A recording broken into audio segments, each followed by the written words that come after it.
अर्थशास्त्र chapter number first. Chapter number first की बात करो देखो अर्थव्यवस्था के क्षेत्र। अर्थव्यवस्था के क्षेत्र की बात करो देखो अर्थव्यवस्था के तीन प्रकार के क्षेत्र होते हैं। सबसे पहले होता है प्राथमिक क्षेत्र, इसे कृषि क्षेत्र भी कहा जाता है। दूसरा होता है द्वितीयक क्षेत्र, द्वितीयक क्षेत्र को उद्योग क्षेत्र भी कहा जाता है। और तीसरा होता है तृतीयक क्षेत्र, इसे क्या कहता है सेवा क्षेत्र भी कहा जाता है, सेवा क्षेत्र भी कहा जाता है। प्राथमिक क्षेत्र की मात्रा अर्थव्यवस्था का वह क्षेत्र जो सीधे तौर पर पर्यावरण पर निर्भर करता है, क्या कहलाता है अर्थव्यवस्था का प्राथमिक क्षेत्र कहलाता है। इसके उदाहरण की मात्रा उसमें कृषि आता है, कृषि आता है, मत्स्य पालन आता है, पशुपालन आता है, खनन उत्खनन और वन इसमें आती हैं। इसके बाद द्वितीय क्षेत्र, वह क्षेत्र जो अर्थव्यवस्था के प्राथमिक क्षेत्र से प्राप्त उत्पाद का कच्चे माल के तौर पर प्रयोग करता है, क्या कहलाता है द्वितीय क्षेत्र कहलाता है। इसमें उद्योग आते हैं, बिजली आपूर्ति, जल आपूर्ति आती है। ठीक है, जो प्राथमिक क्षेत्र होता है वह जीडीपी में उसका योगदान कितना होता है 17% होता है। द्वितीय क्षेत्र का जीडीपी में योगदान कितना होता है तो 29% होता है। और तृतीय क्षेत्र जिसे सेवा क्षेत्र भी कहा जाता है, इसमें विभिन्न प्रकार की सेवाओं का उत्पादन किया जाता है। जो तृतीय क्षेत्र होता है वह प्राथमिक क्षेत्र और द्वितीय क्षेत्र के मध्य संयोजन की तरह कार्य करता है, संयोजक का कार्य करता है। और उसकी पूरी जीडीपी में इसका योगदान 54% होता है। कितना होता है 54%। इसके उदाहरण की मात्रा तो बीमा, बैंकिंग, चिकित्सा, ठीक है, बीमा, बैंकिंग, चिकित्सा, शिक्षा, पर्यटन, ये सभी इसी में आते हैं तृतीय सेक्टर में ही। ठीक है, अब उत्पादन के कारक या साधन क्या होते हैं। ठीक है, देखो उत्पादन के साधन या कारक की बात करें तो देखो उत्पादन हमेशा जो होता है वह दो चीज़ों का उत्पादन हमेशा कितनी चीज़ों का होता है, दो चीज़ों का होता है। एक तो होता है वस्तु का और दूसरा होता है सेवा का। ठीक है, अब वस्तु का उत्पादन करने के लिए इसके साधन कितने प्रकार के होते हैं, 4 प्रकार के होते हैं। ये साधन कौन कौन से होते हैं, सबसे पहले तो होते हैं भूमि में ही आ जाता है कच्चा माल। ठीक है, कच्चा माल आ जाता है। दूसरा क्या होता है, दूसरा होता है श्रम यानी कि लेबर।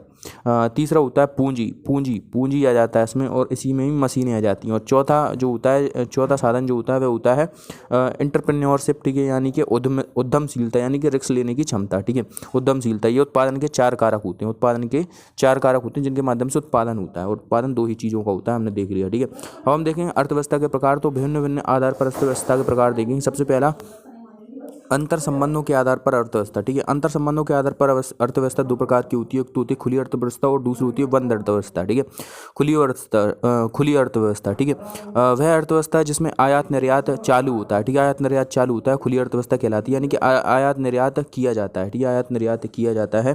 ठीक है, यह उदारवादी नीति का समर्थन करती है। जो खुली अर्थव्यवस्था होती है वह उदारवादी नीति का समर्थन करती है। और इसमें संसाधनों का मुक्त आवागमन होता है। इसमें संसाधनों का क्या होता है, मुक्त आवागमन होता है। बंद अर्थव्यवस्था। ठीक है, दूसरी होती है बंद अर्थव्यवस्था। इसमें आयात निर्यात क्या होता है, बंद होता है। ठीक है, और ये क्या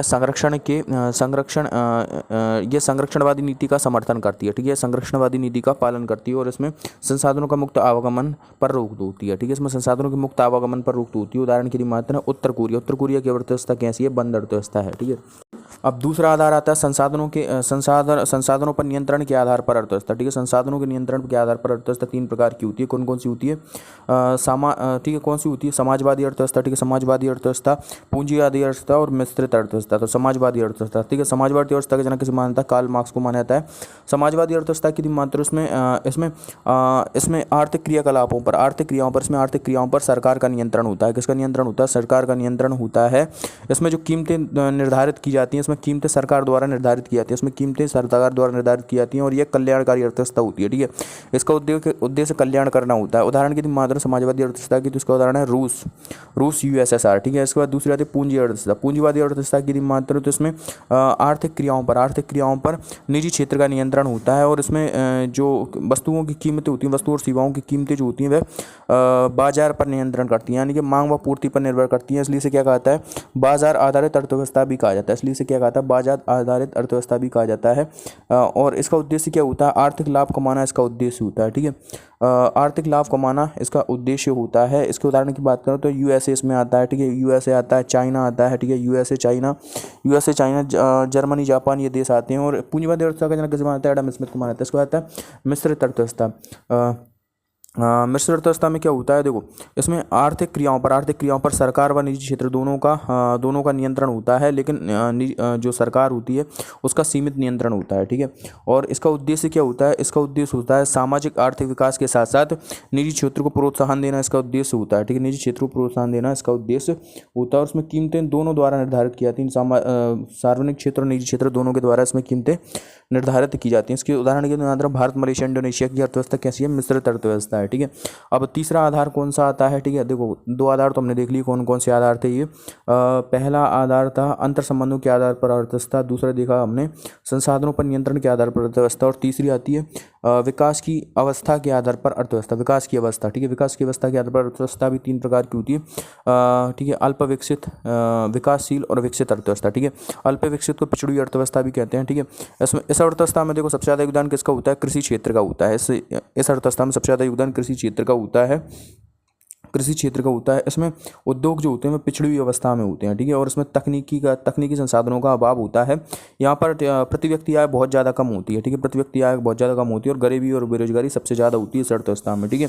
अफ्रीकी देशों की अर्थव्यवस्था इसी प्रकार की अवस्था है ज़्यादातर, ठीक है। इसके बाद आता है विकासशील अर्थव्यवस्था। विकासशील अवस्था, इस अर्थव्यवस्था में सबसे ज़्यादा योगदान उद्योगों का या हम द्वितीयक सेक्टर का कह सकते हैं उसका होता है, ठीक है, उसका होता है। इसमें इसकी मात्र इसमें संसाधनों के दोहन की अभी भी संभावना होती है, संसाधनों के दोहन की संभावना होती है। और इसमें देखो प्रति व्यक्ति आय अंतर्राष्ट्रीय मानकों के आधार पर थोड़ी कम होती है, ठीक है, थोड़ी कम होती है, ठीक है। और संसाधनों के दोहन की अभी भी संभावना होती है। जिसके उदाहरण की यदि मात्रा देखो, विकासशील अर्थव्यवस्था के उदाहरण की यदि मात्रा तो भारत और रूस, ठीक है, भारत रूस। विकासशील अर्थव्यवस्था किस देश की है, तो विकासशील अर्थव्यवस्था भारत रूस चाइना की कौन सी अर्थव्यवस्था है, विकासशील अर्थव्यवस्था है। और उसके बाद आता है विकसित अर्थव्यवस्था। विकसित अर्थव्यवस्था, ठीक है।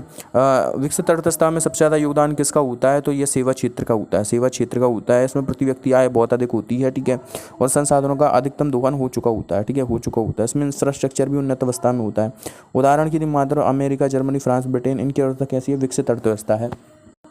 इसके बाद चैप्टर नंबर 2 आता है। चैप्टर नंबर 2 आय का चक्रीय प्रवाह, ठीक है। आय का चक्र प्रवाह की मानते हो, देखो किसी भी देश की अर्थव्यवस्था में आय का चक्र प्रवाह होने के लिए 3 संस्थाओं का होना आवश्यक होता है, ठीक है। कौन सी होती है, तो परिवार होता है, सरकार होती है, ठीक है, परिवार, सरकार और फर्म, ठीक है। अब पूछा जाएगा कि परिवार के पास क्या क्या होती है, तो भूमि होता है, ठीक है। भूमि के साथ साथ पूंजी होती है, परिवार के साथ साथ भूमि होती है, पूंजी होती है और श्रम, ये 3 चीज़ें होती हैं, ठीक है, 3 चीज़ें होती हैं, 3 चीज़ें होती हैं।